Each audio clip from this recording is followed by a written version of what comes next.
Hi researchers, welcome back to Reader's Workshop.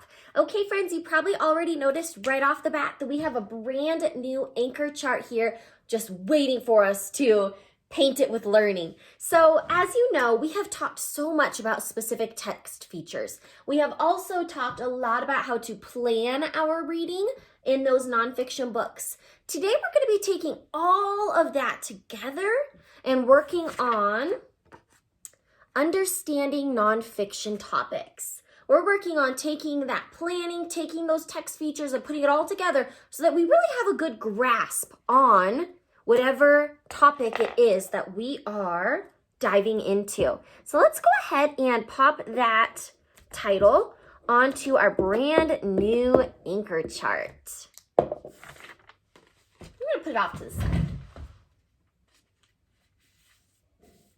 All right, understanding nonfiction topics. Alrighty, kiddos. So as you probably are aware, while most first grade books tend to be all about one topic, like koalas or the moon, it is still valuable, boys and girls, to help show how authors organize their writing to support your reading. Often they are organized with headings and table of contents, but not always. Just like in koalas, our book was organized with that table of contents, as you remember, and those headings that matched the table of contents. But that is not always the case, my friends. Sometimes nonfiction books do not have a table of contents at all, and no headings at all. So it is up to us to determine when and where the author is switching gears. So here is our strategy for the day. I'm sorry, it's a little crushed up. It is called One Text, Multiple Ideas or Topics. So I want you to be thinking, is the author switching gears? As you're reading, you should be asking yourself these questions. Do the pages go together? Is this a new idea? And finally, this book is really about. So let's go ahead and put that strategy down. You're probably already thinking, kiddos, back to either koalas or the moon about how you know that that book has one text, but multiple ideas. Okay, one text, multiple ideas. So for example, with koalas, we know this book isn't just about koalas. It really dives deeper into our learning about this particular animal. You know, it talked all about where they live, how they live in pouches, in the trees, what they eat, how we can support koalas. And then with the moon, we know it's one text all about the moon, but it has multiple ideas. At the beginning, it was teaching us what the moon is made out of. And then it talks about the moon in relation to the earth. Still moon in relation to the earth. Ooh, but then it talks about how the moon is shining. Not really shining, remember, it reflects light from the sun. Still talks about the light here. Oh, and then it switches gears. And then this text all talks about how the moon does not have air or water, so more of that matter piece. Yep, still kind of what the moon looks like. And finally, it relates the moon to our entire solar system. So although, boys and girls, we have some texts that are all about one big topic, the moon, and koalas, within these books, we are able to get multiple ideas. So that is our strategy. One text, multiple ideas. Now, friends, as you may remember, on my flip grid today, I talked about my stuffed animal, my meerkat, in which I call Timon, of course, off of Timon from The Lion King. This meerkat is really special to me, and I'm not going to get too far into it because I talk about it in my flip grid, but that flip grid inspired me to want to learn even more about Timon here and who he is as an animal. So, friends, we have a new book. Nonfiction book called Meerkats. I'm so excited. Alrighty, friends, turn your brains on Today, I want to teach you that you need to think about how all of the pages in your nonfiction books go together and how the author organizes his or her information in order to help you as the reader. So friends, here we have meerkats, and we're just going to go ahead and, as always, take a little sneak peek into that book so that we can get a plan for our learning. So there is a back blurb. Meerkats are lovable little animals, but they are also very hard workers. In every group of meerkats, you will find hunters, babysitters, guards, and even teachers. Each group of meerkats has an important job to do. Learn all about these amazing animals and how they survive in harsh desert climates. Wait a minute. Just on that sneak peek, boys and girls, I read that the author is already going to be switching gears. At the very bottom it says, learn all about these amazing animals and how they survive in harsh desert climates.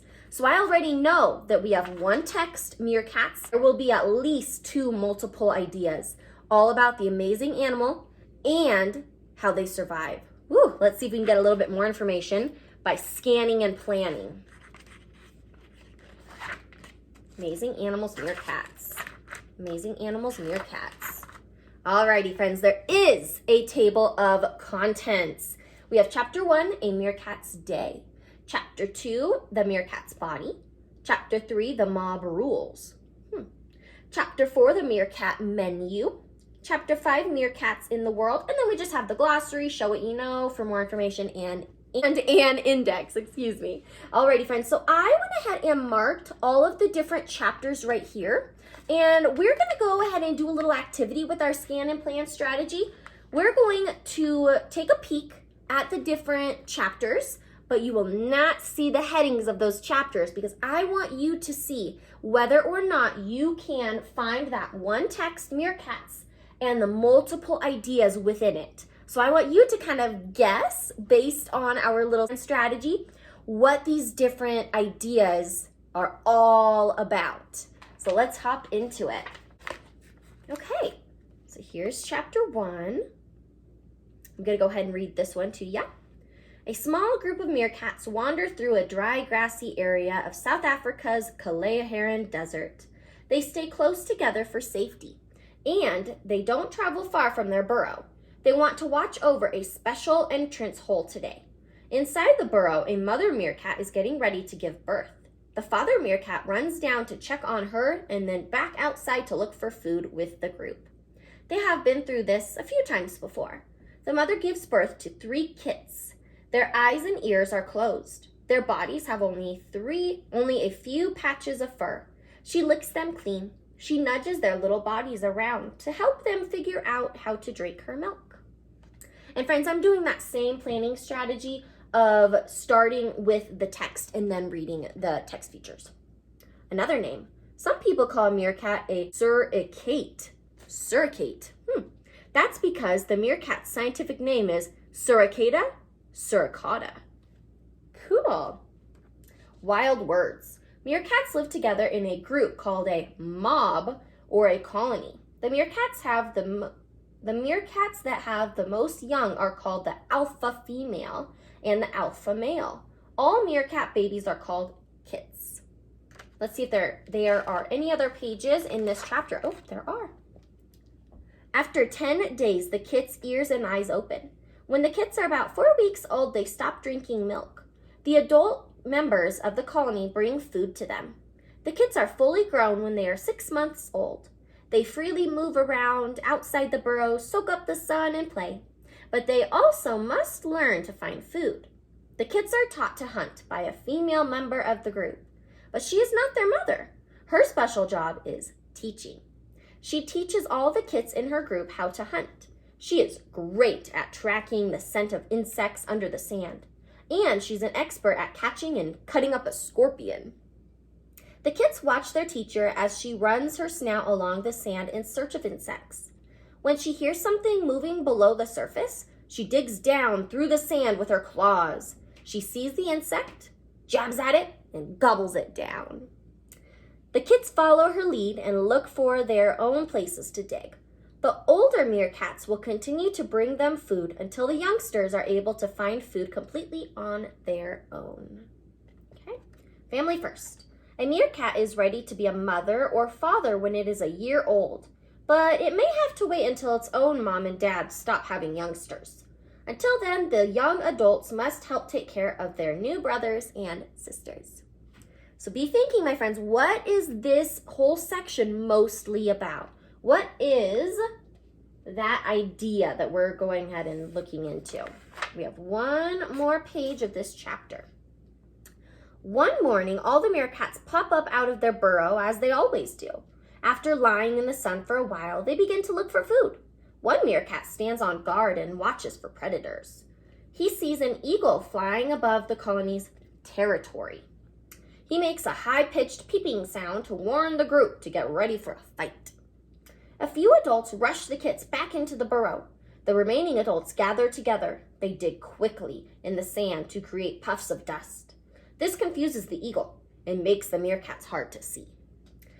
At the same time, the meerkats all stand up on their hind legs. They stretch their bodies tall and move close together, growling and snarling. They jump up and down. They are trying to look like one giant scary animal, and it works. The eagle turns and flies away. Wild warrior. If a meerkat can't get to its burrow during an attack, it might lie down on its back, but it's not playing dead. It waves its claws around wildly and opens its mouth to show its teeth. The meerkat is showing the predator that it has many sharp tools ready. Safety in numbers. Meerkats know they must hurry when they gather together to scare away a predator. Some predators see a mob of meerkats as one large animal instead of a lot of small ones, and they decide to turn away.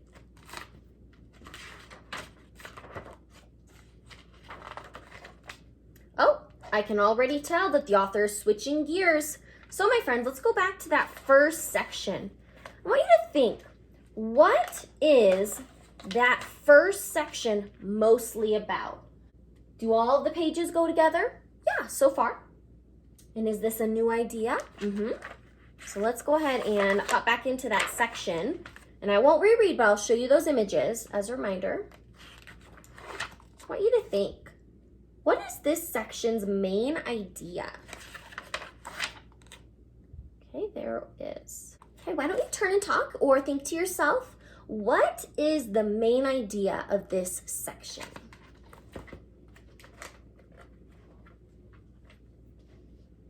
I'm going to be thinking out loud. It seems like this chapter or section was mostly about what meerkats are doing.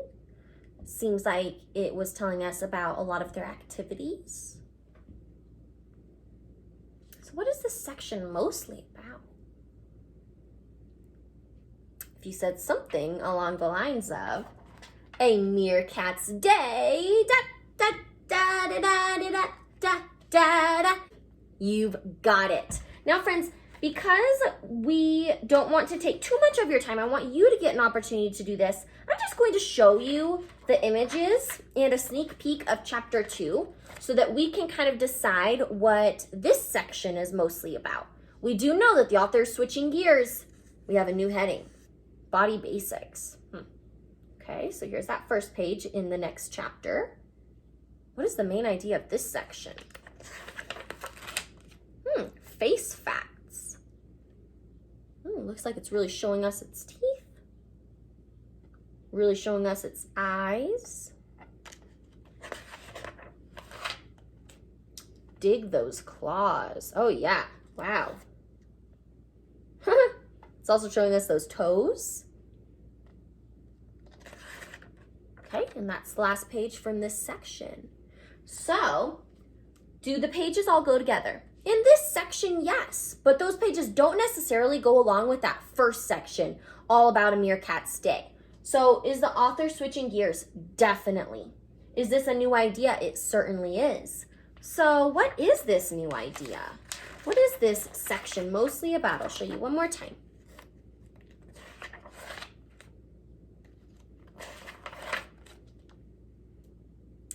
I'm thinking it's telling us a lot about what it looks like. It's telling us a lot about its body parts. He said something along the lines of the meerkat's body. body. Da, da, da, da, da, da, da, da, da. So far, this book is really about a day in the life of a meerkat and the meerkat's body. Those are the two ideas that we've studied so far, all on meerkats.